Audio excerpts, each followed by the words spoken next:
안녕하세요. 저는 현재 동갑내기 남편과 행복한 가정을 꾸려가고 있는 30대 여성입니다. 건강에 관심이 많아서 홈쇼핑에서 건강 관련한 물건들을 사는 소소한 취미를 가지고 있는 저는 아버지의 사업을 물려받고 이래저래 많은 시행착오와 고생을 아직까지도 하고 있는데요. 일을 하다 보면 사람을 가려내는 것만큼 중요한 게 없다는 것을 많이 깨닫게 되더라고요. 특히 이를 많이 느끼게 해준 것은 과거 남편을 많이 힘들게 했던 시어머니였답니다. 우연히 그 시모를 만나게 되었고, 그런 시모와의 연을 완전히 끊어내게 되면서 인생을 시궁창으로 만들어준 사연에 대해 얘기를 해볼까 해요. 사연의 시작은 현재의 남편과 결혼을 불과 1년 정도 앞두고 있었을 때였답니다. 진우, 너 요즘 무슨 고민이라도 있어? 갑자기 왜 그래? 고민이 있다니? 내가 무슨 고민이 있겠어? 의사고시도 통과했고, 이제 잘 배워서 자리 잡으면 그만인 일인데, 너랑 아버님, 어머님이 그동안 나한테 베풀어 주신 거 갚으면 되는 거고, 문제될 거 아무것도 없지 않을까? 내가 너 봐온 세월만 10년이 훨씬 넘는다. 어릴 때부터 스트레스 받는 일 있으면 피규어 사고 장난감 사면서 스트레스 달랬잖아. 요즘 부쩍 집에 장난감이 늘어난 것 같아서 하는 말이야. 고민 있으면 편하게 얘기해봐. 아니면 나랑 결혼 날짜 잡았다니까 싱숭생숭해서 그래? 네가 마음 떴다고 하면 내가 보내줘야지. 아니라니까, 큰일 날 소리를 얘가 아무렇지 않게 하네? 아무리 네가 우리 집에 많은 도움 받았다고 해도 그걸로 부채감 느끼게 할 생각 없거든. 진짜로. 너한테 짐 지우고 싶은 마음은 없다는 거 알아둬야 돼. 그런 거 진짜 아니야. 지연이 네가 나 생각하는 마음도 알고 있고, 나도 너한테 진심이라는 거는 변함없는 사실이니까 절대 걱정 안 해도 돼. 결혼 날짜 잡고 싱숭생숭한 게 있긴 한데 너랑 관련된 건 절대 아니야. 우리 곧 부부 될 거잖아. 부부 사이에서 어려움 있을 때 나누고 같이 극복해야지. 너 이때까지 힘든 일도 내가 같이 감당해줬는데 무슨 얘긴지 할 마음 안 들어? 어쩔 수 없는 거라면 모를까. 말해도 괜찮은 거라면 꼭 얘기해줘. 도움 되고 싶어서 그래. 그렇다고 부담 주는 건 아니니까 억지로 얘기 꺼낼 필요는 없고. 사실은 엄마 때문에 고민이야. 너 버리고 도망갔던 아줌마? 이미 재혼하셨고 그 뒤론 다시는 볼 일 없었다며. 아저씨 장례식 때도 안 왔던 사람을 왜 갑자기? 결혼한다니까 갑자기 생각이라도 나서? 모르겠다. 핏줄이라는 게 진짜 있는 건가 싶기도 하고. 나 얼마 전에 선배랑 식당 갔는데 식당 아줌마가 낯이 많이 익는 거야. 그래서 어디서 본 적 없냐고 물어보려는데 먼저 내 이름 부르면서 엄마가 알아보더라고. 세상에 어떻게 그런 우연이 있대? 그러면 그 뒤로 뭐 다른 얘기 나눈 건 없고? 뭐, 얘기 나누고 할 게 뭐가 있겠어? 그냥 어릴 때 엄마가 나 때리고 방치했었던 거랑 학대했었던 거 따지기도 못할 나이 됐고, 엄마는 그런 거 아예 기억도 못하는 눈치더라고. 넌지시 운 띄워봤는데도 말이야. 그저 내 손 붙잡고 의사 됐다면서 아주 좋아하시고 기뻐하시니까 나도 그 자리에서 적당히 맞장구 치고 나중에 연락하겠다고만 말씀드렸지. 의사인 건 어떻게 아셨대? 선배랑 식당에 갈 때 가운 입고 있었거든. 어쨌거나 저쨌거나 엄마 만나서 이거를 좋아해야 될지 싫어해야 될지 모르겠다. 알다시피 내 어린 시절 트라우마며 상처며 다 엄마 때문에 비롯된 거잖아. 내가 이 나이 때까지 장난감 좋아하는 것도 어릴 때 학대받고 장난감 같은 거 가지고 싶다고 했을 때 하나도 안 사줘서 그런 거고. 나이 30대 중반 다 되어 가는데도 장난감만 보면 왠지 못 참겠더라고. 힘들겠네. 아저씨한테도 이 사실 말씀드릴 수 있었으면 좋았을 텐데. 상담도 받고 말이야. 아빠 오히려 이런 소식 모르고 하늘 간 게 다행이지. 뭐 엄마 때문에 아빠도 많이 힘들었을 거야. 내가 엄마한테 학대당할 때 누구보다 화내고 힘들어했던 게 아빠였으니까. 저의 예비 신랑이었던 시절의 남편은 갑작스럽게 재회하게 된 본인의 엄마로 인해서 많이 혼란스러워하고 있었습니다. 착하게 잘 대해주고 어쩔 수 없이 갈라지게 된 거라면 그 만남이 유쾌하거나 반가울지도 모를 노릇이었죠. 하지만 남편 어린 시절에 때리고 방치한 것도 모자라서 바람이 나서 버리고 도망간 시모. 그런 시모를 쉽게 용납할 수 있을 사람은 아니었으니까요. 저 역시도 어린 시절부터 옆집에 살고 지내던 남편을 통해서 들은 게 있었고, 부모님을 통해서 남편의 친모에 대해 들은 바가 있던지라 감정은 썩 좋지 않았습니다. 매일같이 학대며 방치며 애한테 술, 담배, 심부름까지 시켰던 시모였거든요. 바람이 나서 자식을 버리고 도주한 것까지 아주 마무리도 지저분했었던 엄마란 자격이 전혀 없었던 사람이었고요. 하지만 결혼을 앞둔 상황이니 얼굴을 아예 안 볼 수는 없었고 결국 당시에 남편과 동행해서 식사를 한 일도 있었답니다.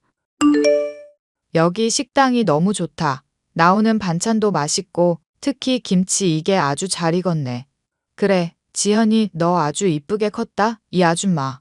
아니, 시모될 입장이니까 내가 말 놓아도 되겠지? 네, 어머님 편하게 말 놓으셔도 돼요. 저야 당연히 그렇게 해주시면 편하죠. 그래, 우리 아들이 어릴 때부터 많이 힘들었는데 의지가 되어주고 심적 물적으로 도움을 많이 줬다면서? 이웃에 살았는데도 내가 제대로 얼굴도 모르고 어떻게 지냈는지도 못 들었네. 지현이 너 지금 하는 일이 뭐라고 그랬더라? 식당 철거하고 인테리어 해주고 뭐 그런 일이라고 했던가? 엄마, 너무 캐묻지 마. 그냥 같이 식사나 하자고 부른 자리인데. 그래도 결혼할 배우자고 내 며느리가 될 사람인데 간단한 거는 물어볼 수 있지 않니? 그래, 나도 식당 일 하면서 이래저래 험한 일 많이 겪었다. 그런 일 많이 하다 보니까 사람 보는 눈도 예전과 다르게 생겼다고 자부하거든. 우리 며느리 아주 다부지고 강인해 보여서 좋네? 지혜롭게 잘 살 것 같아. 우리 아들이랑 아주 딱이야. 그렇게 말씀해 주시니까 너무 몸둘 바를 모르겠네요. 제가 많이 부족하지만 잘할게요. 어머님도 잘 모시고요. 얘는 나는 아무 바람도 없어. 그냥 우리 아들이 행복하면 그만이지. 그래, 우리 앞으로 종종 얼굴 보고 여자끼리 힘든 일 있으면 고민 털어놓고 그렇게 하자? 지연이 일하느라 많이 바빠. 자주 전화하고 불러낼 생각하지 말고 그냥 이렇게 나랑 있을 때 같이 보면 되지. 사람이 정 없게 그러는 거 아니다. 그래도 자주 얼굴 보고 그래야 더 친밀해지는 거지. 남편과 결혼을 하기 전에 만났었던 시어머니의 첫인상은 그렇게까지 나쁘지 않았습니다. 식당 일을 하면서 모질게 고생을 했다고는 하지만 얼굴이 60 넘은 나이에 비해서는 많이 젊은 편이었던지라 동안이라고 생각하고 있었는데요. 한 번 만남을 가진 뒤부터는 제게 편하게 연락을 해오는 시어머니와 얘기를 하며 저는 시어머니가 나이에 비해 젊은 이유도 알 수가 있었죠. 내가 재혼을 하고 나서도 한동안은 일을 못 하겠더라고. 몸이 선천적으로 약하고 말이야. 건강이 안 좋아서 늘 병원 신세만 지잖니. 지금은 식당 일 잘하시길래 건강 많이 회복되었나 했어요. 이제는 좀 괜찮으신가 봐요? 아니, 그래도 지금까지 그냥 먹고 사는 게 궁하니까 일하는 거지. 전 남편도 그렇고 난 어째 이렇게 남편 복이 없는지 몰라. 어쩌면 사람 보는 눈이 없는지도 모르지. 에이, 무슨 말씀을 그렇게 하세요? 어머님, 지금 얼굴이면 줄설 신사분들이 한 트럭일 것 같은데요? 우리 며느리가 이 시모 기쁘게 할 줄도 아는구나. 사실 내가 많이 관리를 받는 얼굴이기는 하지. 피부며 외모는 돈 투자하는 것만큼 는다잖니. 그래서 생활비 쪼개가면서도 얼굴에 투자 좀 했다. 그러시구나. 어머님 인상도 너무 좋으시고 말하시는 것도 호감형이라서 사람들한테 인기 많을 것 같거든요. 그러면 뭐 하겠니? 사람 보는 눈이 없는데 결국에 내 성격질할 맞다고 다 떠나가고 말잖아. 전 남편도 힘들어했고 전 남편도 최근에 이혼하고 말이야. 덕분에 내가 아픈 몸 이끌고 식당 일이라도 하면서 먹고 살려는 거고. 네, 어머님. 고생이 많으시네요. 그런데 세상 일이라는 게 참 신기하지. 그때 딱 어떻게 아들을 만날 게 뭐니? 말이 나와서 말이다만 우리 아들 너무 잘나지 않았니? 뿌듯하시겠어요. 공부 잘하고 의사까지 되었으니까. 그래도 내 힘으로 기른 것도 아닌데? 그렇게까지 뿌듯할 게 뭐가 있겠어? 그냥 같이 도움 주고 힘써줬던 사람들한테 고마울 뿐이지. 어머님이 잘 낳으신 덕분이죠. 빈말은 하지 말고. 이래서 사람은 인맥이 중요한 거다. 그렇지 않니? 사실 저도 실제로 사업 혼자라면 절대 못했을 텐데 아버지 아는 분들 도움으로 어찌어찌 해나가고 있는 거거든요. 아버지가 이제 사업 본격적으로 물려주시면 더 바빠질 것 같아서 걱정이네요. 네가 걱정한다고 해도 내 귀에는 행복한 고민처럼 들리는구나. 남편 의사에 너 사업가로 잘 나갈 테니까 뭐가 걱정이겠니? 이제 결혼만 하면 네 인생은 술술 풀릴 테니까 아주 부럽다. 부러워. 어머님께서는 뭐 하고 싶으신 일 없으신가요? 나야 뭐 어릴 때 피아노도 배우고 영어도 하면서 그 시대 사람 치고는 많이 배운 편이었어. 헌데 나이 먹으니까 결국에는 몸 쓰면서 사람 상대하는 일이 최고 아닌가 싶더라고. 그래서 말인데 식당을 하나 차렸으면 싶기도 하고. 식당이요? 그래, 내가 그래도 이혼하고서 몇 달 붙잡은 일이 식당 일이잖니. 어디에 차려야 장사가 잘 되고 사람들이 좋아하는지 이런 게 슬슬 눈에 보이기 시작하더구나. 막말로다가 장사하는 사람들, 고졸에 무식한 사람들 많지 않니? 그래도 나는 대학도 나오고 많이 배운 사람이라 그런지 몰라도 안 보이던 것들이 많이 보이더구나. 나름 물리가 트였다고나 할까? 그러니까 투자처만 찾으면 바로 성공할 수 있을 것 같은데 그런 것들을 손 벌릴 사람도 없고 마음이 그냥 헛헛하기만 할 뿐이구나. 그래도 그동안 열심히 일하시면서 그렇게 바라시는 목표가 있다는 게 저로서는 되게 부럽네요. 사실 저는 직장 생활하다가 아버지 사업 물려받은 거라서 제가 정말로 하고 싶은 게 뭔지는 모르던 상황이기도 하거든요. 일이라는 걸 열심히 해봤자 무슨 소용이 있겠니? 가족끼리 연맺고 서로 사랑하면서 행복하게 사는 게 중요하지. 나는 우리 아들 길렀지만 제대로 어미 노릇도 못해서 이 마음에 죄책감이 한가득이구나. 아들 걱정에 내 얼굴만 봐도 10년은 더 들어 보이지 않니? 안 그러세요? 오히려 10년은 젊어 보이시는데. 어쨌거나 나한테 용돈 하라고 슬쩍 100만 원 밀어주는데 내가 그거 미안한 마음에 받지도 못하겠더라. 어머님이면 충분히 그럴 자격이 있으시죠. 그리고 진우가 얼마나 어머님 많이 생각하는데요.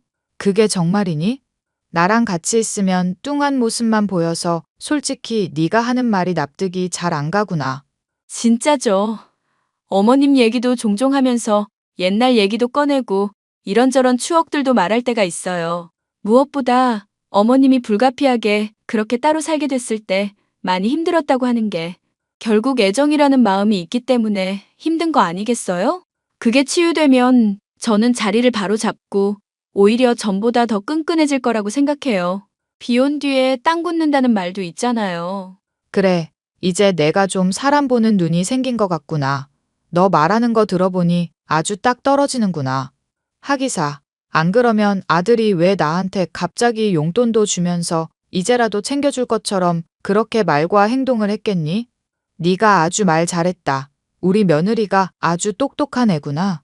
시도 때도 없이 연락을 해선 시어머니의 상한 마음을 달래주는 것이 저로서는 쉽지는 않은 일이었습니다. 은근슬쩍 돈을 달라는 티를 내고 만남을 가질 때마다 계산을 제게만 부담시킨다거나 본인이 나이에 비해 어려 보이고 예뻐 보이지 않냐는 식으로 대화를 몰아가는 게 참 피곤했죠. 이런저런 걸 감안한다고 하더라도 남편을 이용하려는 모습이 종종 내비치는 바람에 내심 불만이 쌓여가고 있던 시점이었는데요. 하지만 저에게나 남편에게나 그렇게까지 못한 모습을 보이지는 않았었기 때문에 그러려니 하고 참고 넘어가곤 있었죠. 그런데 날이 갈수록 결혼하지 않았어도 부부나 다름없으니 용돈을 조금씩 달라고 요구를 한다든가 식장을 새로 알아보는 게 어떻겠냐는 식으로 이상한 의견을 내세우는 식으로 선을 조금씩 넘기 시작하더라고요. 그 절정에 달한 것은 결혼식을 불과 몇 달 앞두고 함께 식사 자리를 하게 된 때였습니다. 아들, 이런 이야기 갑작스럽게 해서 좀 그렇기는 한데 여기 조금 있다가 사람 하나 찾아올지도 모른다. 사람 하나 찾아온다니 그게 무슨 말이야? 그보다 너는 의사 가운이 잘 어울린다고 하지 않았니? 그 옷 입고 나왔으면 됐을 텐데 왜 굳이 후줄근하게 옷을 입고 있냐? 이쁜 외모 다 가려지게 말이다. 온다는 사람이 누군지나 말해줘. 지금 지연이랑 같이 식사하는 자리인데 모르는 사람 등장하면 나나 지연이나 서로 불편할 수 있잖아. 왜 저번에 말했잖니? 그 한의원 엄청 크게 지역에서 하고 있다는 사람 있다고. 거기 따님분이 너 사진 보더니 한번 만나보고 싶다고 그러더구나. 그게 무슨 소리야? 그 사람이랑 나랑 왜 갑자기 만나는데? 그래도 한의학이라는 분야에서 오래 해온 집안이니까 너랑 뭔가 코드가 통하고 맞을 게 있지 않을까 싶어서 그런 거지. 네가 주변에 친구들도 많이 없고 공부한답시고 많이 외로워하는 것 같으니까 엄마가 그런 사람들을 소개시켜 주려는 거다. 나이도 너랑 몇 살 차이 안 나고 아주 좋지 않니? 4살 차이는 궁합도 안 본다는데 한번 만나나 봐라. 이제 곧 30분쯤 있으면 여기 온다고 그러는구나. 어머님, 4살 차이는 궁합도 안 본다뇨? 그게 무슨 말씀이신지 잘 모르겠네요. 저희 결혼 날짜까지 잡은 상황인데요. 말이 그렇다는 거지. 말이 4살 차이면 궁합도 안 본다는 말이 있으니까 친구 사이라도 잘 지낼 수 있을 것 같다는 거 아니냐. 왜 그걸 꼬아듣고 그러니? 그리고 어른이 말하는데 어디 함부로 끼어들고 그래? 지연이가 말한 거 하나 틀린 거 없어. 조용히 식사만 하다 가자. 나 지금 좀 기분이 나빠지려고 그러네. 옛날부터 이런 모습 힘들어했던 거 알지? 아빠나 나나 엄마 독단적인 것 때문에 화냈던 적 한두 번 아니잖아. 왜 멋대로 일을 버리고 나서 수습은 딴 사람한테 감당하게 해? 나이 먹어도 왜 사람이 바뀌는 게 없어?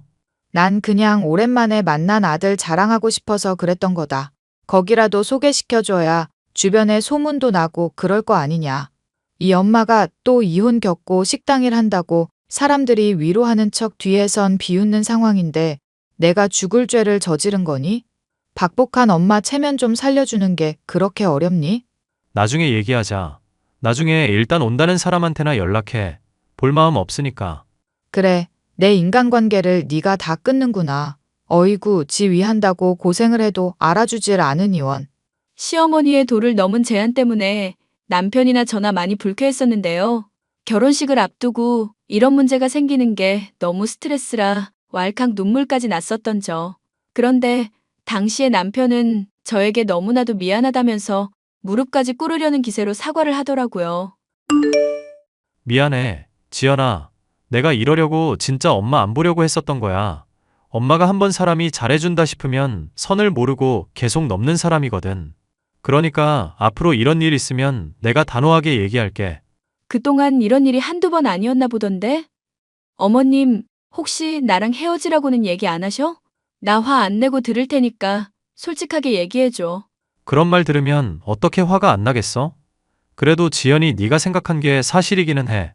의사면 격에 맞는 사람 만나야지 격에도 안 맞는 사람 만나서 어쩔 거냐고 그러시더라. 아주 틀린 말은 아니네. 에이, 내 맘 알면서 왜 그래? 내가 너 사업도 나름 잘 꾸리고 있고 나 힘들 때부터 많이 도와줬던 사람이니까 절대 배신 안 할 거고 사랑하는 사람이라고 확고히 못 박아놨어. 장인, 장모될 분들도 나 많이 도와주신 좋은 분이니까 절대 물에 저지르면 안 된다고 말도 해놨고. 그러니까 스트레스 받지 마. 네가 이런 일로 힘들어하는 거 너무 싫으니까. 어머님이 그렇게까지 말하셨을 줄은 몰랐다. 나랑 있을 때는 1등 며느리감이라면서 칭찬하시더니 엄마가 원래 충동적이고 기분파라 그래. 그러니까 말하는 거 굳이 그대로 들을 필요도 없고 요구 다 따라줄 필요도 없어. 솔직하게 말해줘서 고마워. 그럼 앞으로 어머니 문제는 어떻게 할 생각이야? 엄마한테 내가 분명히 말해놨어. 더 이상 선 넘지 말아달라고. 기껏 되찾은 엄마 다시 잃고 싶지 않다고 말해놨거든. 그러니까 알아들었을 거라고 믿어. 어머님 말하시는 거 들어보니까 너 이용해서 아주 뽕이라도 뽑을 기세인 모양이던데? 여기저기 연결시켜주고 판 벌리시는 것 같아. 이런 이야기하면 이간질처럼 들리려나? 사실인데 뭘. 엄마는 솔직히 내가 왜 의사 되고 싶었는지도 몰라 하더라. 그저 가운 입고 의사라니까 좋아하는 거지. 내가 자식으로 여겨지는지도 모를 지경이야.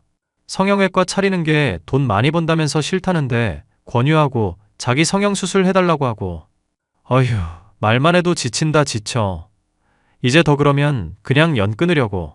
남편과 저는 시어머니에 대한 태도를 나름대로 정하게 되었습니다. 더 이상 선을 넘으면 과감하게 인연을 끊겠다고요.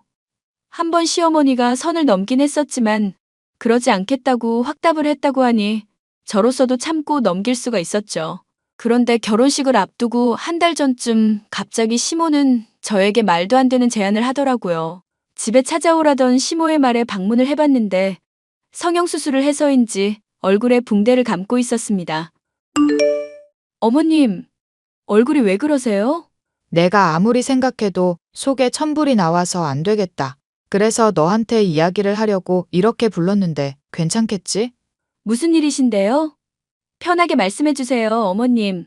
그래, 사람이라는 게 세상 살다 보면 품격이라는 게 있는 거다. 의사를 아들로 두고 있는 나에게도 그만한 자격이며 품격이 생기는 거고, 너도 나중에 결혼하고 나면 의사 사모님 소리도 듣지 않겠니?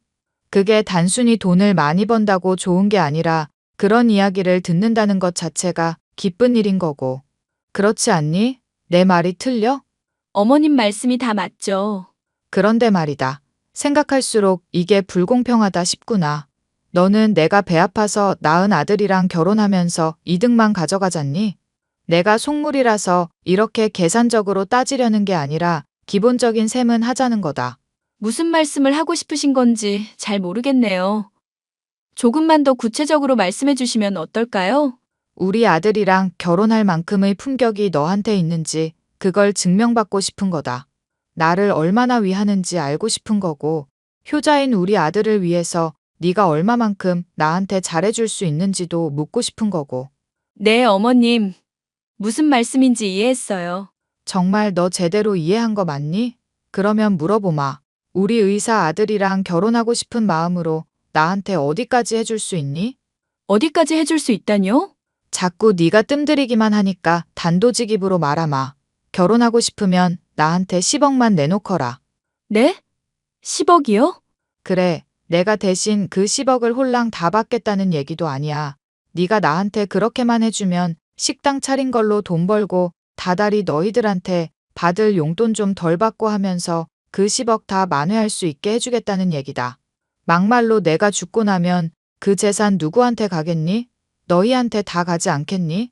그러니까 네가 해야 될 거는 그냥 씨 뿌리고 나중에 추수할 일 기다리는 것뿐이란 얘기다. 진심으로 하는 얘기세요? 당연히 진심으로 하는 얘기지. 우리 아들이 나 때문에 그렇게 힘들어하고 한편으로 행복해하는 모습을 보니까 그런 생각이 들더구나. 역시 아들 옆에는 내가 있어야 한다고. 아무것도 모르고 순박한 우리 아들. 내가 돌봐줘야겠다고. 막말로 내가 네 이미지 단숨에 나쁘게 만들 수도 있어. 기가 막히네요.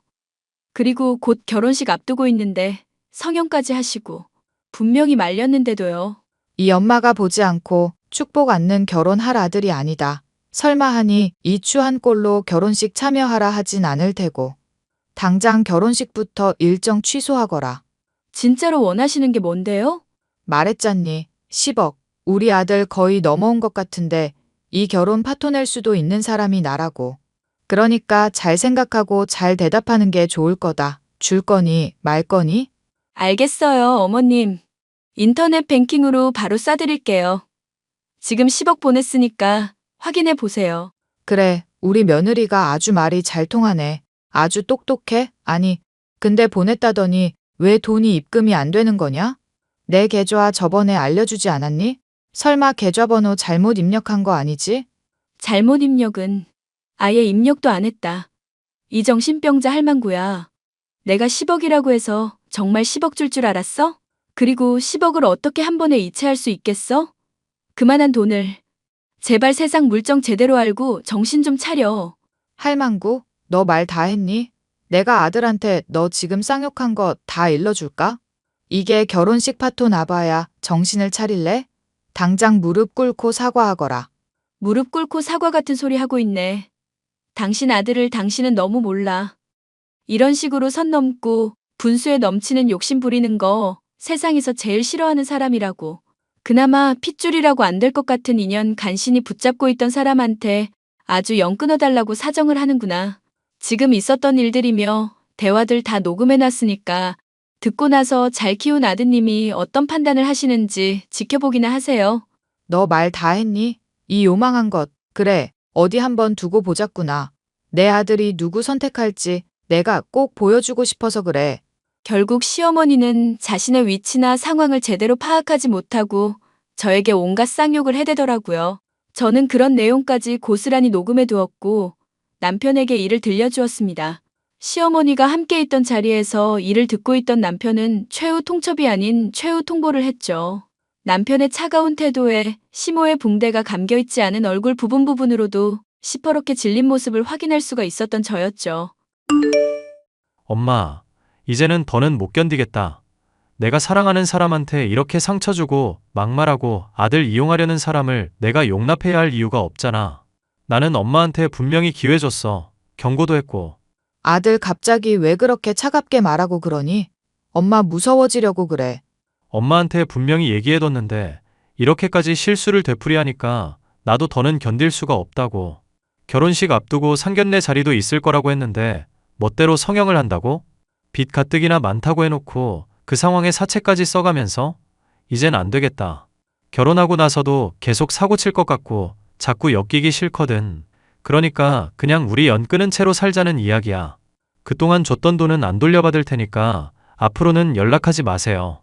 아들, 네가 지금 눈이 멀어서 그래. 지금 너한테 맞는 짝이 누군지, 너 옆에 있어야 될 사람이 누군지 제대로 아는 건 나뿐이라고. 나가자. 지연아. 더 여기 있을 것도 없고 더러운 꼴이며 소리 들어봤자 우리한테 해롭기만 해. 어머님, 그러니까 적당히 하셨어야죠. 왜 참아주는 사람들한테 자꾸 선을 넘고 그러세요? 그러면 대가를 치른다는 걸 아셨어야죠.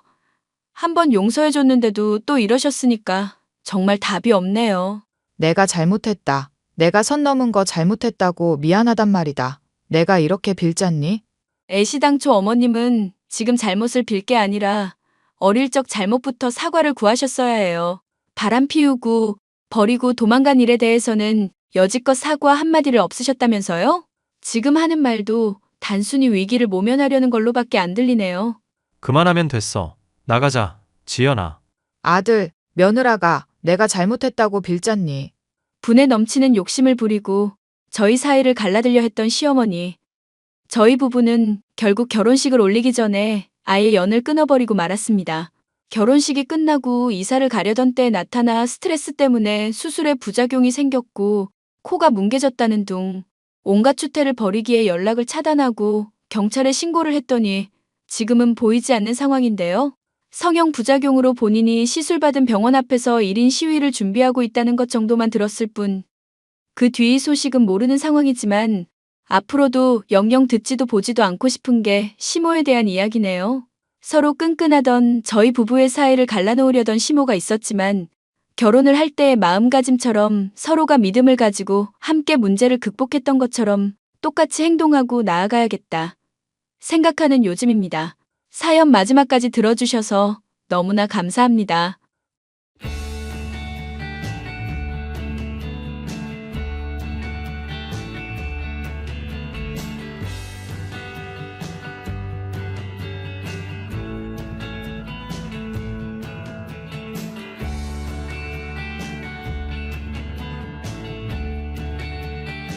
안녕하세요, 구독자 여러분. 구독과 좋아요는 채널 운영에 큰 힘이 됩니다. 안녕하세요. 저는 아들을 하나 기르고 있는 30대 여자로 얼마 전에 남편과 사별한 일이 있었는데요. 그 과정에서 자신의 아들을 죽이게 된 추악한 시모의 진실을 알게 된 것은 물론 감옥에 보내준 일도 있었습니다. 이를 얘기해 볼까 해요. 어머님, 저랑 그이한테 하실 말씀이라는 게 뭘까요? 너보다는 재혁이한테 하고 싶은 말이다. 재혁아, 너 어떻게 그럴 수가 있니? 무슨 말이야? 엄마 어떻게 그럴 수 있냐니? 알아듣게 설명을 해줘야 내가 대답을 하지. 내가 네 아빠 죽고 나서 재혼할 때까지 얼마나 고생한 줄 알잖니. 그래도 사업 잘 되고 있는 남편이랑 재혼하고 이제 남은 생 행복하고 편하게 살 것 같았다. 그런데 그 양반이 갑자기 또 교통사고로 죽을 줄은 누가 알았겠니? 이런 마당에 너가 사업 물려받았으면 제대로 건사해서 확장해 나가고 그걸로 엄마 부양할 생각을 해야지. 그 귀중한 사업을 말아먹어? 너 정말 제정신이냐? 이 미친놈아. 그러니까 엄마 내가 말했잖아. 나는 사업을 할 역량이 안 되는 사람이라고. 내가 물려받을 그릇이 아니라고 했는데도 엄마가 억지로 물려받게 해놓고선 왜 이제 와서 이래? 어머님 화가 많이 나시겠지만 진정하세요. 그이도 사실 사업 물려받고 싶어 하지 않았었고 매각하려고 했는데 어머님이 뜯어말리신 거잖아요. 회사 그거 가만히 갖고만 있어도 떼돈 벌 수가 있는데 왜 매각을 하냐면서 화까지 내시고. 그러니까 남들 하는 만큼만 했으면 망할 일이 없잖니. 남들 하는 만큼도 못하니까 문제인 거야. 아이고, 내가 믿을 것들을 믿었어야 됐는데. 재혁이 너도 사업 수완이 없으면 공부를 해서라도 어떻게든 사업을 이을 생각을 했었어야지. 아니면 안 되겠다 싶은 지점에 매각이라도 제대로 하던가. 이게 뭐냐? 빚만 남기고 우리 완전 거지 됐잖니? 엄마 아직 희망이 있어. 나 대출도 받았고 집사람도 도와준다고 했어. 그러니까 좀만 견뎌보자. 사업 내가 다시 일으켜볼게. 내가 그걸 어떻게 믿어? 이미 말아먹은 자식 말을 내가 어떻게 믿겠냐고. 어머님 진정하세요. 화내시면 건강이 안 좋아요. 니까짓 게 알면 뭘 안다고 끼들고 있어. 넌 좀 닥치고 있거라. 어머님, 그런데 저도 애시당초 같이 부르셨잖아요. 그러면 저도 의견 낼 수 있는 거 아닌가요? 지금 이 상황이 얼마나 심각한지 너도 파악을 하고 주변 사람들한테 도움을 청하라고 불렀던 거다. 너 막말로 집안일 한답시고 탱자탱자 놀기나 하면서 하는 거 뭐가 있니? 집안 청소 꼬라지 하는 것 좀 봐라. 냉장고 열어봤더니 반찬이며 국이며 제대로 만든 건 하나도 없더구나. 우리 재혁이가 좋아하지도 않는 사이다. 지가 처먹겠다고 잔뜩 쟁여두기나 하고. 맘에 드는 게 하나도 없어. 어머님 저번에 방문하셨을 때는 맛있다고 하셨잖아요. 저희 사업 망했다고. 갑자기 이렇게 말이 바뀌시면 안 되죠. 말이 바뀌고 자시고 간에 사업이 망했는데 밥맛이 있겠니? 나는 내 심정 솔직하게 말한 것뿐이니까 닥치고 있으라고 이거사. 남편은 시아버지의 사업을 물려받았지만 재능의 부족으로 인해 완전히 말아먹고 말았습니다. 남편에게 사업을 물려받아라 종용했었던 시어머니 역시도 후회가 막심한 상황이었지만 이미 벌어진 일을 돌이킬 수는 없는 상황이었죠. 시어머니와 남편 그리고 저의 분위기는 나날이 냉각되어만 갔었는데요. 저는 집에서 아이를 돌보며 남편의 눈치를 봐야 했고 시어머니가 오는 날이면 두 사람 모두의 눈치를 봐야 했습니다. 그런데 어느 날부터인가 시어머니와 남편이 갑자기 태도가 돌변하더니 제게 잘해주기 시작하더라고요. 여보, 이거 엄마가 당신 몸이 허한 것 같다면서 보약 지어주셨어. 끼니 때마다 꼭 챙겨 먹고 건강 많이 신경 써야 우리 애도 가지고 오래오래 행복할 수 있잖아. 어머님이 챙겨주신다니까 고맙긴 한데 이게 대체 웬 거야? 어머니 요즘 경제적으로 쪼들린다고 하시지 않았어? 나나 엄마 많이 반성했어. 따지고 보면 사람이 있고 돈이 있는 거지 돈이 있고 사람이 있는 게 아닌 거잖아. 설마 또 대출 받으라고 나한테 잘해주는 거야? 나 이미 대출 신청해서 당신이랑 어머님한테 보태드렸잖아. 나도 더 이상 대출 받을 구석이 없다니까. 설마 사채라도 쓰라는 건 아닐 테고. 뭔가 바라고 얘기하는 게 아니야. 그냥 보험 하나만 가입해줬으면 해서. 보험? 보험료 나가고 괜히 돈만 날아가는 거를 왜 갑자기? 엄마 아는 지인이 보험 설계사 하시는데 꼭 좀 부탁을 한다고 하시면서 신신당부를 하시더라고. 사망보험이라는데 다달이 나가는 보험료는 엄마가 대신 내준대. 그러니까 당신은 그냥 설계사가 하는 말 들으면서 네 하고 동의하고 사인만 하면 돼. 아무리 그래도 사망보험을 이렇게 갑자기 드는 게 좀 아닌 것 같은데. 그리고 사망보험 들어봤자 나는 이득 볼 수 있는 게 없잖아? 당신이 죽으면은 나한테 돌아가게 하면 되지. 그게 무슨 소리야? 나 지금 아픈 데도 없고 당장 죽을 일도 없어. 그리고 나 당신보다 8살이나 어려서 훨씬 더 오래 살 거고. 사망보험에 가입하려고 하면 나이 더 많고 몸 아프신 시어머니 쪽에 들어야 되는 거 아니야? 그걸 내가 어떻게 다 일일이 설명을 해? 나도 그냥 엄마한테 당신 보험 가입시키라고까지만 전해 들은 거야. 그러니까 괜히 따지지 말고 사망보험 가입 좀 하자. 어려운 거 아니잖아. 이렇게 이유도 모른 채로 사망보험 가입하고 싶지 않고 돈 괜히 나가는 것도 싫어. 내가 필요성을 못 느낀다니까? 엄마가 사망보험 가입해주고 아는 보험 설계 사분이 신신당부한 대로 따라만 주면 앞으로 절대 잔소리 안 하겠대. 우리 집에 찾아오는 일도 최대한 줄이겠다고 하시잖아. 그래? 당신 엄마 때문에 요즘 스트레스 많이 받고 있는 거 나도 잘 알아. 그리고 우리 민재, 내 친아들 아니라는 걸로도 스트레스 많이 줬던 것도 알고. 맞아. 어떻게 어머님도 나랑 비슷하게 재혼한 처지면서 그럴 수 있어? 아무리 내가 당신이랑 재혼을 한 상황이고 애까지 딸려 있다고 쳐도 너무 막말을 하시더라.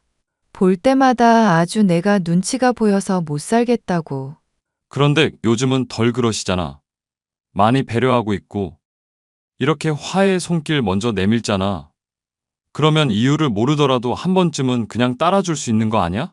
당신 그렇게 자꾸 엄마한테 딱딱하게만 굴다가 사랑 못 받는다?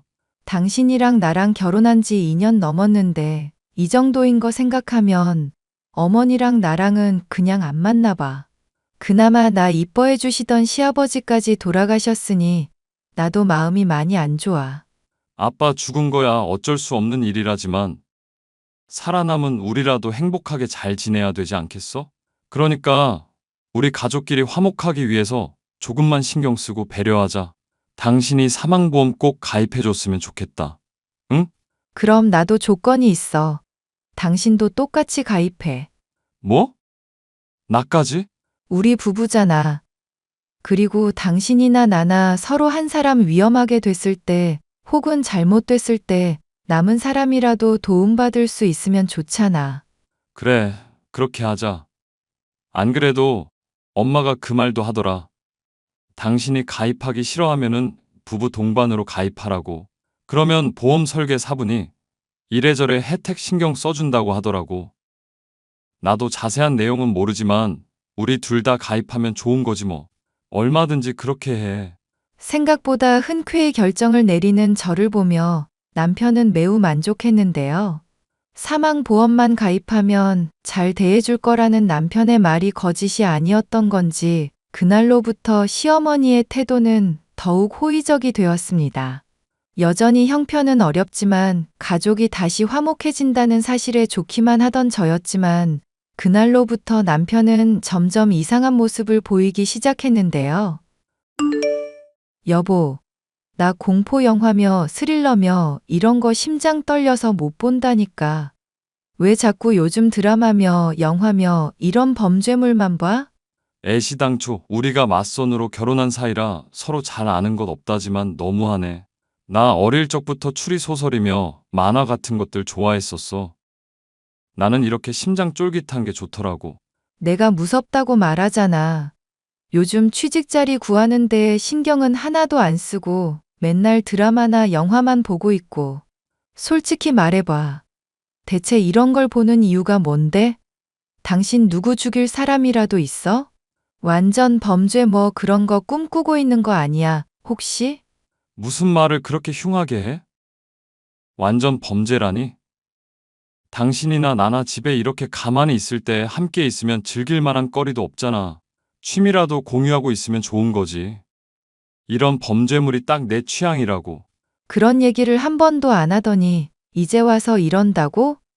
그래, 알겠어. 당신이 그러면 이런 거 좋아한다고 치자. 그런데 이렇게 메모해 놓는 건 대체 뭔데? 노트 외출이 트릭이며 살인 방법이며 이런 거 메모까지 해가면서 보고 있냐고? 그걸 또 언제 봤어? 당신이 맨날 이런 것들 신나게 보고 나서 방에 들어가서 끄적끄적 해대더만. 몰래 뭐 하나 해서 찾아본 거지. 애초에 당신이 수상하게 행동을 안 했으면 이럴 일이 없잖아. 그래, 알겠어, 알겠으니까. 노트나 일이네. 이게 뭔지 나한테 똑바로 말하기 전까지는 절대 당신한테 못 줘. 대체 이게 뭔데? 솔직히 말하면 나 인정해 줄 거야? 그래, 제발 좀 나 납득 좀 시켜줘. 요즘 취직 준비도 안 하고 맨날 범죄물만 보면서 이렇게 노트에 메모하는 이유를 납득시켜달라고. 나 사실은 오래전부터 추리소설 작가가 꿈이었어.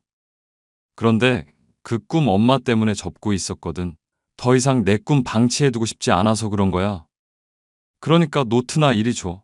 추리소설 작가를 하고 싶다고? 당신 지금 무슨 소리를 하는 거야? 정신 차려. 우리나라에서 그걸로 밥 먹고 사는 사람들 대체 몇이나 있는데? 게다가 당신이 그 중에 하나가 될 수 있을 것 같아서 진지하게 이러는 거야? 아직 내 재능 당신한테 보여준 적도 없잖아. 재능이고 뭐고 간에 당신 글 읽는 것도 싫어하는 사람이잖아. 어디 우편 같은 거 배달 오면 팔자 읽는 거 힘들다면서 나한테 떠넘기는 사람이 글은 무슨 글? 아니, 소설이랑 그런 문서랑 읽는 거는 느낌이 다르잖아. 난 정말로 진지하게 하고 싶어서 그래. 엄마한테도 이미 말해놨으니까 제발 허락 좀 해주라.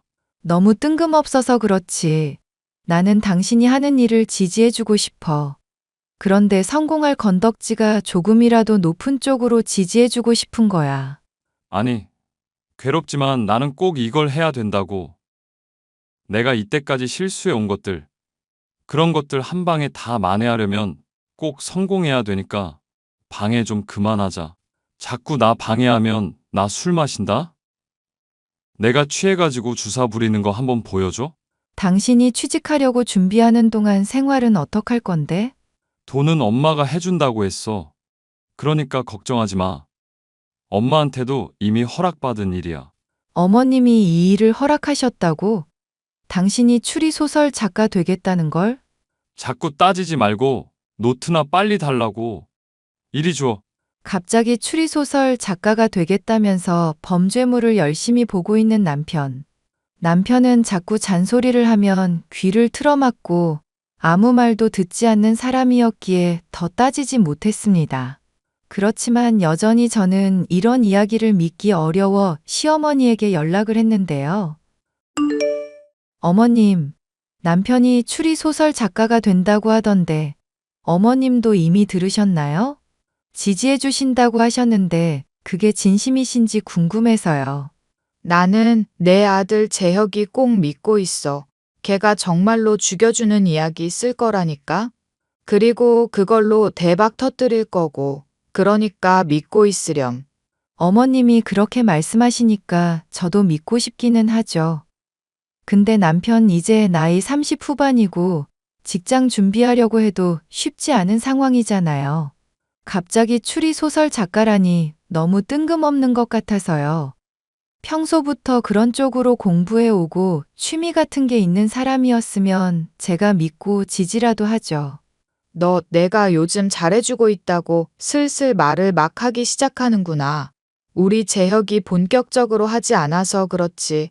한다면 또 하는 애 아니냐. 엄마가 재혁이한테 이런저런 지원까지 해주면서 밀어주겠다고 하는데 너는 뭐가 그렇게 불만이니? 생활비 내가 대주겠다니까? 꼭 저희 사정뿐만 아니라 어머님 생각해서라도 이러시면 안 될 것 같아서요. 그이 사업 결국 망해서 어머님이 많이 힘들어 하셨는데 남편이 추리소설 작가로 성공 못하게 되면 그 타격은 또 누가 입겠어요? 저나 남편도 마찬가지지만 어머님도 많이 힘드실 거 아니에요. 그게 걱정돼서 그러는 거죠. 늦은 나이에 이런 도전이라도 하는 게 어디니? 우리 재혁이도 생각하는 게 있을 테니까 가만히 좀 지켜보면서 믿어보자꾸나. 이런 문제에 대해서 괜히 옆에서 이러쿵저러쿵 하면 그게 오히려 힘들게 하는 거란다. 도와주지는 못할 망정 방해는 하지 말아야지. 어머님 말씀이 그러시다면 저도 한번 노력해 보겠습니다. 남편 열심히 도와줘 볼게요. 저는 그날로부터 남편과 함께 범죄물을 함께 보기도 하고 트립 같은 것들을 정리해 주면서 남편의 꿈을 진정으로 지지해 주려고 했습니다. 맞선으로 조건만 보고 결혼한 저희였기에 사랑이 크게 있는 관계는 아니었었지만 꿈을 향해서 노력하는 남편의 모습이 멋있었거든요. 그런데 남편은 저의 그런 노력에도 불구하고 점점 의욕을 잃어만 가더라고요.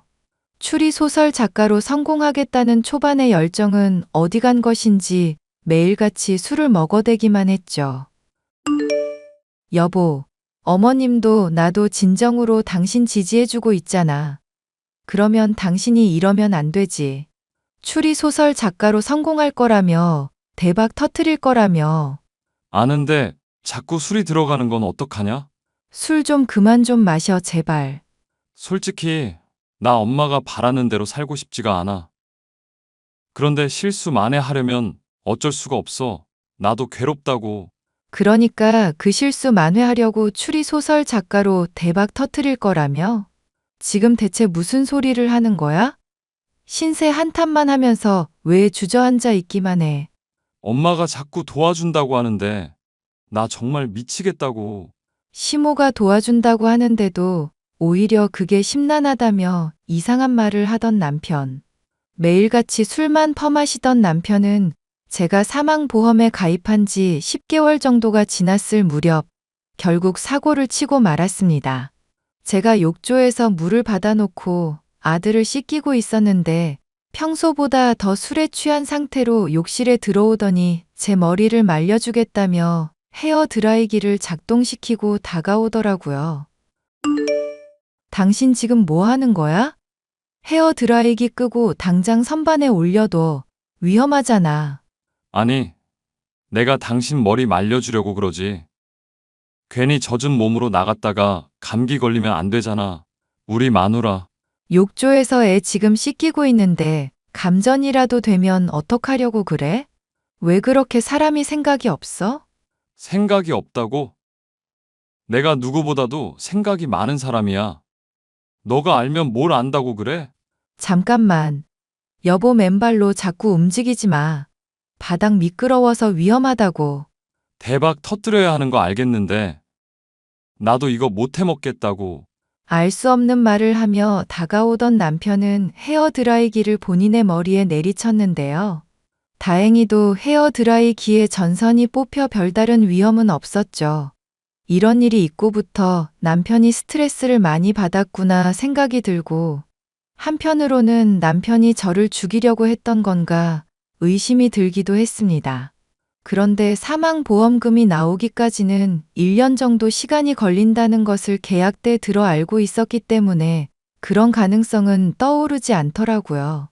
다행스럽게도 남편은 그날 이후로 술도 끊고 열심히 글을 쓰기 시작했고 저는 남편의 꿈을 지지하기 위해 더 열심히 내조를 했죠.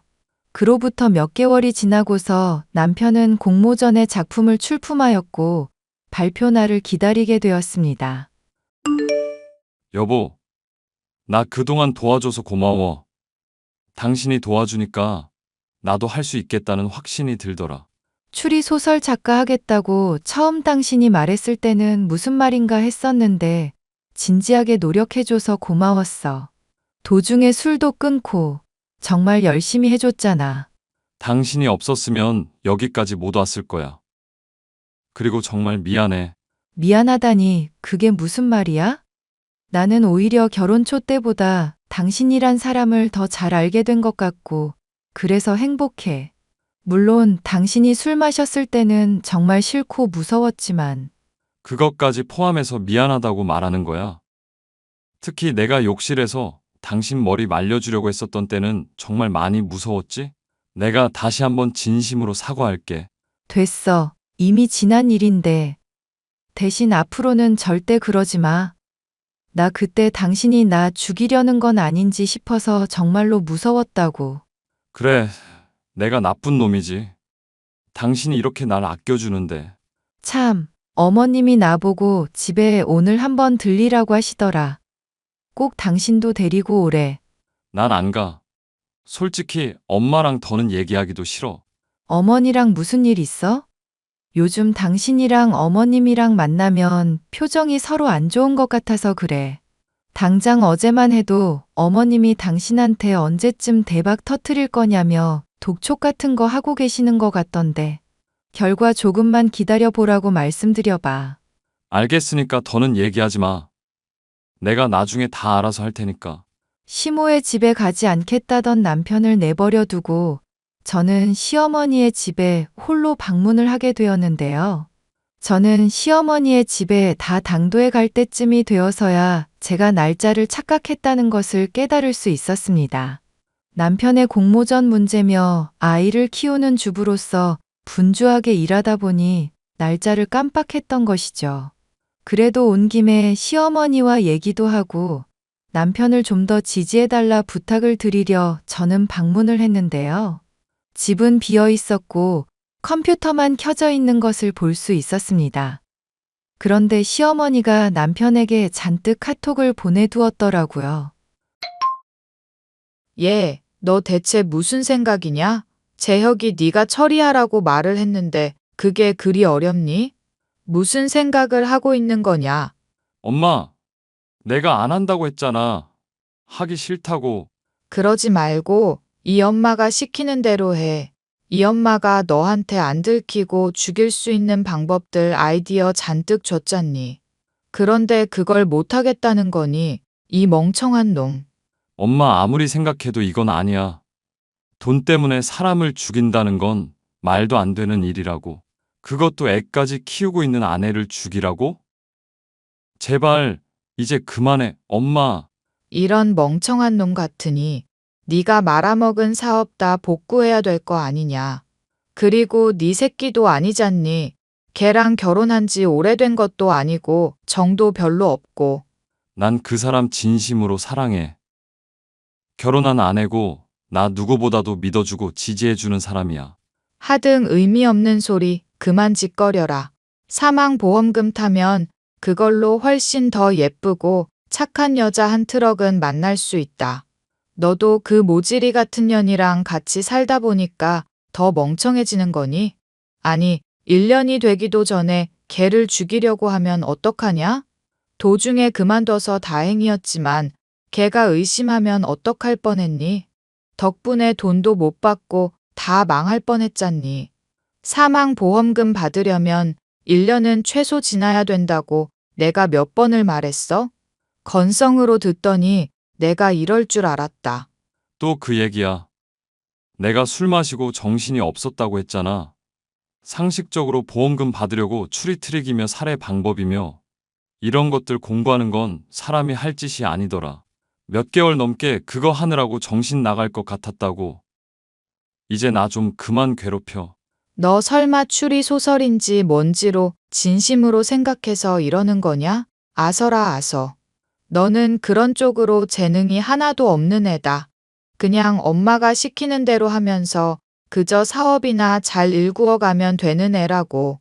한 번 삐그덕하긴 했었지만 너는 사업에 재능이 있는 아이라니까?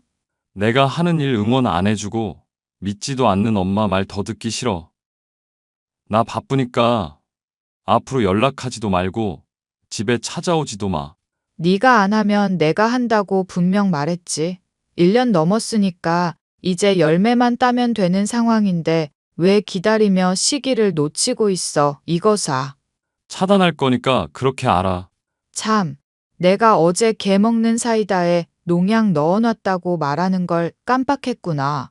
그러니까 넌 그렇게 알고 그거 그냥 가만히 두기나 해.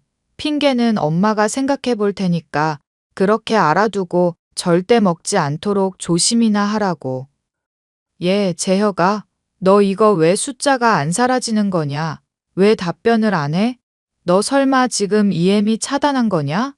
대답을 하라고, 재혁아. 나 불안하게 왜 대답을 안 하니? 설마 너 사이다 먹은 거 아니지? 넌 그런 탄산음료는 목 따갑다고 입에도 안 대는 애잖니. 너 카톡 읽는 즉시 답변해라. 내가 지금 바로 갈 테니까 그렇게 알고. 저는 남편과 시어머니와의 대화를 컴퓨터를 통해서 확인하게 되었고, 그간 남편이 보였던 의아한 모습이 이해가 가게 되었습니다. 남편은 저를 죽이려고 했었다가 결국 마음을 고쳐먹고 시어머니의 명령을 따르길 거부한 것이었는데요. 죄책감 때문에 술을 마시게 되었고, 술을 끊은 이후로는 추리소설 작가가 되기 위해 노력을 해왔던 것이었죠. 그런 진상을 알게 되자 저는 소름이 돋아 남편에게 전화를 했는데 남편은 연락을 어째서인지 받지 않더라고요. 저는 경찰에 신고할까 말까 고민을 하고 있었는데 웬걸 갑자기 병원이라면서 연락이 오더군요. 그리고 남편이 음독을 한 뒤 자살을 시도한 것 같다는 이야기도 들을 수 있었습니다. 시모의 신고로 병원에 가게 된 남편이었으나 결국 농약으로 인해 죽음을 맞이하게 되었고 장례식까지 치르게 되었는데요. 그런 저를 유심히 보고 있던 시어머니는 장례식 도중에 슬쩍 저를 불렀습니다. 어미야, 슬픈 척 그만하고 말해보거라. 우리 아들 죽은 거 보험금 얼마나 나오니? 네? 어머니, 그게 무슨 말씀이세요? 남편 이제 장례식 치렀어요. 보험금이라니요? 너가 보험 약관 같은 거 꼼꼼히 따져보고 가입했다는 거 알고 있다. 우리 보험금 얼마나 나오는지나 말하라고. 10억 정도 나온다는 걸로 알고 있어요. 그런데 그게 왜 중요하죠? 지금 상황에서? 일단 그 돈 좀 나한테 보내봐라. 인터넷 뱅킹으로 송금하든지 해놓으면 내가 10배로 불려서 너한테 주마. 지금 긴급하게 투자자를 모집 중인 사업이 있는데 거기 투자만 하면 못해도 3배. 대박 터지면 10배로 돌려준다더구나. 10배로 불려서 주겠다고요? 그 10억을? 그래, 얘가 오늘 말귀를 왜 이렇게 못 알아들어? 충격받은 척하지 말라니까? 기가 막혀서. 야, 이 미친 할망구야. 나 당신이 어떤 짓 한 건지 다 알고 있어. 죽을 때까지 후회하게 해줄 거니까 그렇게 알아. 뭐? 죽을 때까지 후회? 너 지금 무슨 소리를 하는 거냐? 그리고 미친 할망구? 당신이 한 짓거리 다 알고 있다고. 남편 시켜서 나 죽이려고 했었잖아. 내가 카톡 캡처까지 다 증거로 확보해놨어. 남편도 설마 당신이 죽인 거야? 아니면 남편이 실수로 먹은 거야? 당신 입으로 똑똑히 말해봐. 나 그거 들으려고 아직까지 당신 경찰한테 신고 안 하고 있었던 거야. 빨리 말하라고. 애미, 네가 지금 무슨 소리를 하는지 모르겠구나. 세상에 기가 막혀서. 너 지금 제정신 아닌 것 같으니 나중에 얘기하자꾸나. 가지 마. 어딜 도망가? 저는 장례식장을 벗어나려던 시모의 다리를 붙잡았습니다. 시어머니는 이거 놓으라면서 도망을 치려고 했습니다. 하지만 나이 많고 몸도 아픈 노인이 악에 바친 저의 힘을 감당할 리가 없었죠. 결국 소란이 일어나게 되었고 다른 사람들까지도 말리다가 제가 하는 이야기를 듣고 이 일의 진상에 대해서 듣게 되었습니다. 곧 신고를 받은 경찰이 출동해 장례식장에서 시어머니를 체포하게 되었습니다. 얼마 뒤 저는 면회를 통해 사건의 진상을 듣게 되었는데 참 기가 막히더라고요. 내가 죽이긴 했지만 절대 의도한 건 아니다. 농약 탄 음료수 냉장고에 뒀다는 말, 걔가 제대로 읽기만 했어도 이럴 일은 없었을 텐데. 너가 좋아하는 음료로 준비했고 평소에 걔가 입에도 대지 않던 걸로 준비를 했는데 왜 이렇게 됐냔 말이다. 미친 할망구. 당신이 생각하는 대로 세상은 안 돌아가. 내가 제대로 배우지 못했어도 너 같은 것보다야 수십 배는 똑똑한 사람이다. 운 좋게 보험금 타게 된 주제에 어디서 함부로 입을 놀려? 부부는 사랑하면 닮는다는 말 들어는 봤지? 남편이 원래 사이다. 안 좋아했지만 나 때문에 종종 즐겨 먹게 됐단 거라고. 당신은 우리 둘 사이가 언제까지고 안 좋을 거라고 생각했겠지만 착각이었어. 그럴 리가 없다. 세상 만사를 돈으로만 생각하는 당신 입장에서야 상상할 수 없었던 얘기겠지. 이제라도 알았으니 감옥에서 평생 그 사실 곱씹으면서 후회하도록 해. 아니, 어디 그거 하나로 네가 내 아들에 대해서 잘 안다고 떠드냐 말이다. 내 아들은 내가 가장 잘 알아. 걔 행복을 위해서 그랬던 거라고. 이런 어미의 마음도 네가 알고 있니? 웃기는 소리 하고 있네. 한 가지 더 재밌는 이야기 해줄까? 당신이 재능 없다고 매일같이 타박하던 그 아들, 이번 추리 소설 공모전에서 우수상 탔다고 연락 왔더라. 처음 소설 쓴 사람이 추리 소설로 사람들한테 인정받았다고. 내가 아들이 가진 재능도 못 알아보고 죽게 만든 실수를 저질렀단 말을 하는 거니? 잘 알고 있네. 그렇게 내가 말해준 것들 곱씹으면서 평생 후회하도록 해. 애미야, 그래도 우리가 가족이었잖니. 재혁이 일은 슬픔이 같은 동병상련의 입장이 아니냐. 그런데 네가 이러면 되겠니? 지금이라도 아들 일은 억울한 마음 풀어주도록 네가 노력해야 될 거 아니냐. 따지고 보면 재혁이 죽은 돈 너랑 나랑 절반씩 받아도 모자란 판이다. 그런데 그거 네가 다 가지고 나는 감옥에 있다니 이게 말이나 되는 소리냐 말이지? 그렇게 말하는 거 보니까 여전히 정신 못 차리셨구만. 앞으로 감옥에서 평생 썩어야 될 텐데 계속 그런 생각으로 살아. 그렇지 않으면 미쳐버릴지도 모르니까. 애미야, 나 풀어달란 말이다. 내가 왜 여기 감옥에 있냐고. 재혁아, 이 어미 풀어줘. 내가 왜 여기 있는지 모르겠다고. 그렇게 통곡과 발광을 하던 시어머니는 결국 면회 담당을 하고 있던 경찰관에 의해 끌려나가게 되었습니다. 저를 보며 뭐라 후회와 욕설이 뒤섞인 소리를 내뱉어대면서요. 저는 그런 말들을 귀에 담아두지도 않고 경찰서를 나오면서 다 잊어버렸습니다. 저는 이후 남편이 받은 우수상의 상금은 기부를 하게 되었고, 책 역시도 출간하여 남편이 있는 납골당에 두었죠.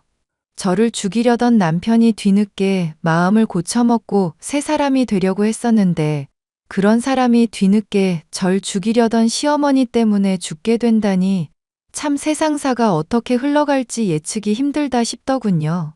앞으로의 제 인생에 또 어떤 일이 생겨날지 모르겠지만 그래도 남편이 죽고 남겨준 사망보험금이 있으니 이것으로 아이를 잘 기르면서 후회 없는 시간을 보내려고 노력할 작정입니다.